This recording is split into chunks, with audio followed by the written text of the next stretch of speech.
തോക്കടിസ്ഥാനത്തിലുള്ള spotting machine എന്നത് വസ്ത്രത്തിലെ കറ നീക്കം ചെയ്യാൻ ഉപയോഗിക്കുന്ന ഒരു ഉപകരണമാണ്. ക്ലീനിംഗ് ഏജന്റ്, നീരാവി അല്ലെങ്കിൽ വായു നേരിട്ട് കറകളിലേക്ക് സ്പ്രേ ചെയ്യുന്ന ഒരു തോക്കുണ്ട്. ഇത് വളരെ ഫലപ്രദമാണ്.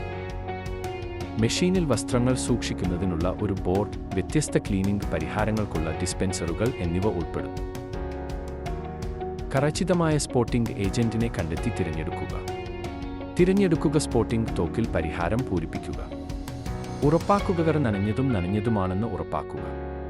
പുള്ളിക്ലോസ് റേഞ്ചിലെ കറയിലേക്ക് തോക്ക് നേരിട്ട് ലക്ഷ്യമിടുക.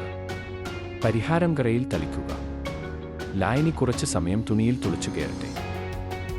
അമിതമായ ഈർപ്പവും അയഞ്ഞ കറക്കടങ്ങളും ആഗിരണം ചെയ്യാൻ വൃത്തിയുള്ള തുണി ഉപയോഗിച്ച് ചികിത്സിച്ച സ്ഥലം തുടയ്ക്കുക. കറ നീക്കം ചെയ്തു കഴിഞ്ഞാൽ പതിവായി കഴുകുന്നതിനായി തുണി സൂക്ഷിക്കുക.